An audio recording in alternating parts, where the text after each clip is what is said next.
اعوذ باللہ من الشیطان الرجیم بسم اللہ الرحمن الرحیم سورۃ نساء آیا 76۔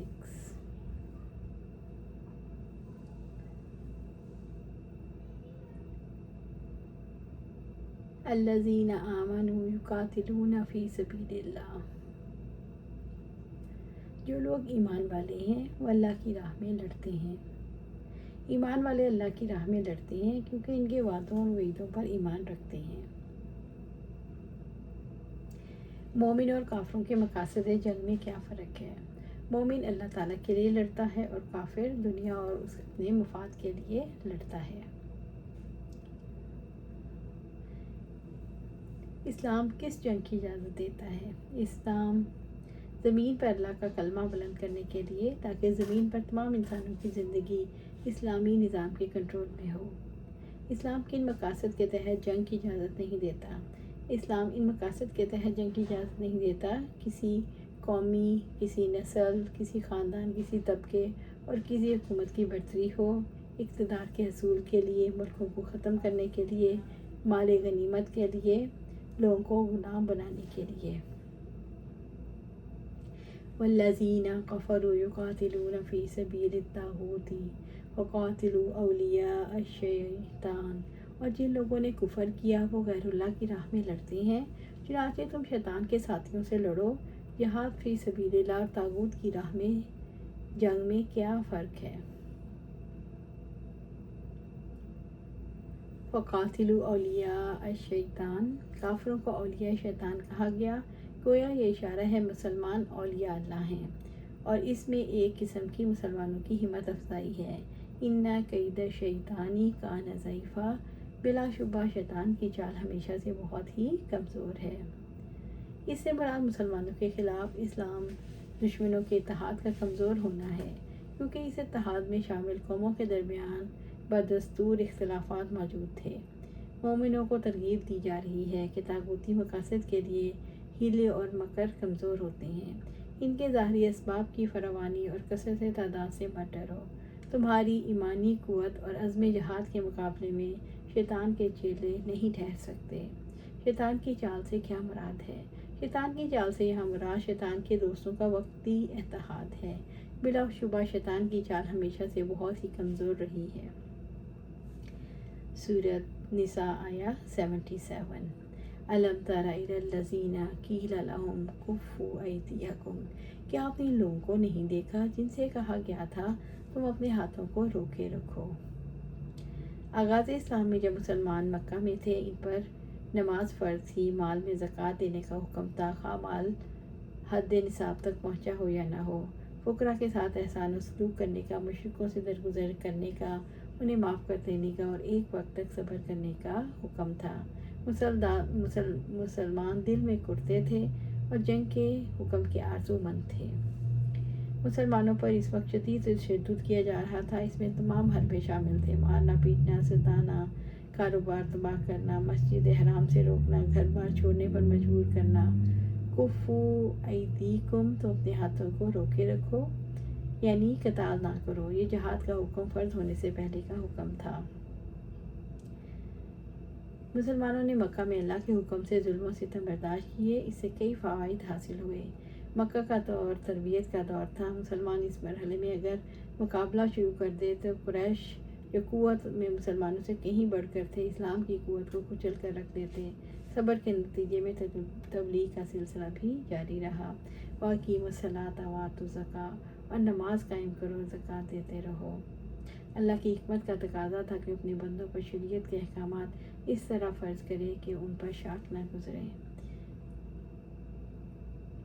فَلَمَّا كُتِبَ عَلَيْهِمُ الْقِتَالُ، پھر جب ان پر قتال لکھ دیا گیا۔ مدینہ میں قتال فرض ہوا۔ اِذَا فَرِيقٌ مِّنْهُمْ يَخْشَوْنَ النَّاسَ كَخَشْيَةِ اللَّهِ أَوْ أَشَدَّ خَشْيَةً، تب ان میں سے ایک گروہ انسانوں سے ایسے ڈرنے لگا، جیسے اللہ تعالیٰ سے ڈرتا ہو یا اس سے بھی زیادہ ڈرنا۔ خوف کھانے والے منافقین نہیں تھے، کمزور دل مومن تھے۔ وَقَالُوا رَبَّنَا لِمَ كَتَبْتَ عَلَيْنَا الْقِتَالَ لَوْلَا أَخَّرْتَنَا إِلَىٰ أَجَلٍ قَرِيبٍ، انہوں نے کہا ہمارے رب تو نے ہم پر قتال کیوں لکھ دیا، کیوں نہیں ہمیں قریب کے وقت تک مہلت دی۔ جنگ سے خوف کھانے کی وجہ کچھ لوگوں کی کم ہمتی اور ناتوانی تھی۔ ایمان لانے کے باوجود ہر ایک کی ہمت اور طاقت ایک جیسی نہیں ہوتی۔ اللہ تعالیٰ نے لوگوں کے خوف کھانے پر ان کی ڈھارس بندھائی اور ان پہ واضح کیا کہ دنیا کی زندگی کے فائدے قلیل ہیں، جبکہ آخرت میں تھوڑے اعمال پر بھی پورا بدلہ دیا جائے گا۔ کل متاع دنیا قلیل، آپ کہہ دیں دنیا کا سامان بہت ہی کم ہے۔ والآخرۃ خیر لمن اتقی، اور آخرت اس کے لیے بہت ہی بہتر ہے جو متقی بنے۔ تقوی اختیار کرنے والے کے لیے جو اللہ کی نافرمانی سے بچتا ہے آخرت بہتر ہے، اس لیے انسان کا معاملہ اس دنیا میں ختم نہیں ہو جاتا۔ وَلَا تُظْلَمُونَ فَتِيلًا، اور تم پر ایک دھاگے کے برابر بھی ظلم نہیں کیا جائے گا، تمہارے اعمال میں کمی نہیں کی جائے گی۔ فتیلہ اس دھاگے کو کہتے ہیں جو کھجور کی گٹلی کے درمیان ہوتا ہے۔ سورۃ نساء آیا 78۔ اینما تکونوا یدرککم الموت ولو کنتم فی بروج مشیدہ، تم جہاں کہیں بھی ہوگے موت تمہیں پہنچ ہی جائے گی، اور اگرچہ تم مضبوط قلعوں میں ہو۔ اس آیت کریمہ میں اللہ تعالیٰ نے فرمایا وہ موت جس کے ڈر سے تم جہاز سے کترا رہے ہو، جب اس کا وقت آ جائے گا تو تمہیں کہیں بھی آ دبوچے گی۔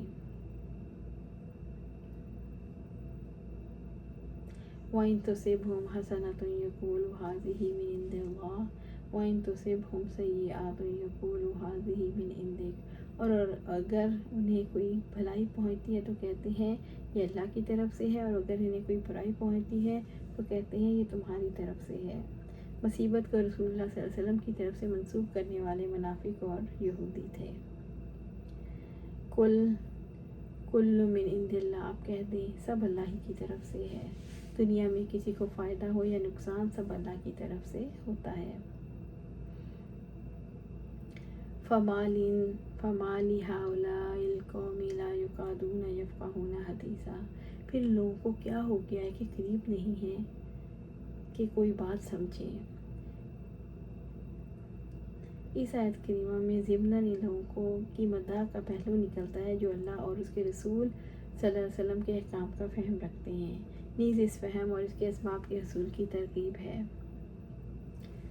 یہ فہم اللہ اور اس کے رسول کے کلام میں تدبر، تفکر اور منزل تک پہنچانے والے راستوں پر گامزن ہونے سے ہی حاصل ہوتا ہے۔ اگر انہوں نے اللہ کے احکامات کو سمجھا ہوتا تو معلوم ہو جاتا نیکی اور برائی، خیر اور شر سب اللہ کی قضاء و قدر سے ہے۔ اللہ کی قضاء و قدر سے کوئی چیز باہر نہیں۔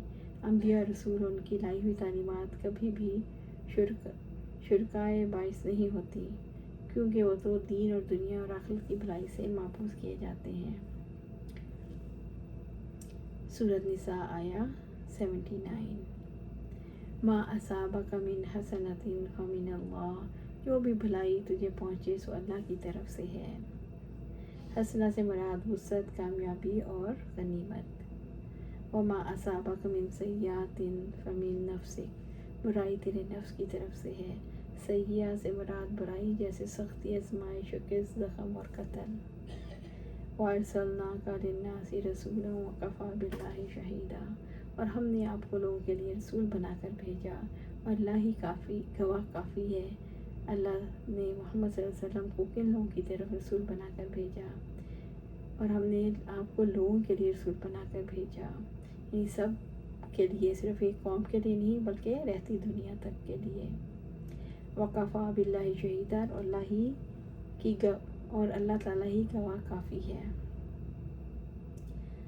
سورۃ نساء آیا 80۔ مَن یُطِیعِ الرَّسُولَ فَقَدْ اَطَاعَ اللَّهَ، اور جس نے رسول کی اطاعت کی اس نے حقیقتاً اللہ کی اطاعت کی۔ رسول کی اطاعت کے ماں سوا اللہ کی اطاعت کا کوئی راستہ نہیں۔ وَمَن تَوَلَّىٰ فَمَا أَرْسَلْنَاكَ عَلَيْهِمْ حَفِيظًا، اور جس نے منہ موڑا تو ہم نے آپ کو نگہبان بنا کر نہیں بھیجا۔ اس سے مراد اگر کوئی رسول اللہ کے احکامات سے منہ موڑتا ہے تو زبردستی اطاعت کروانا رسول کی ذمہ داری نہیں۔ آپ صلی اللہ علیہ وسلم ان پر کوئی داروغہ نہیں، ایسے شخص نے خسارہ پایا، جیسے کہ حدیث میں ہے جس نے اللہ اور اس کے رسول کے اطاعت کی وہی ہدایت یافتہ ہے، جس نے اللہ اور اس کے رسول کی نافرمانی کی وہ اپنے سوا کسی کو نقصان نہیں پہنچاتا۔ حفیظاً سے مراد ان کے اعمال کا محافظ اور حساب لینا۔ اللہ سبحانہ تعالیٰ سے دعا ہے ہمیں قرآن و سنت پر عمل کرنے کی توفیق دے، اس پر جمع دے اور جنت الفردوس کے اعلیٰ مقام پر اپنے پاس گھر عطا فرمائے۔ آمین یا رب العالمین۔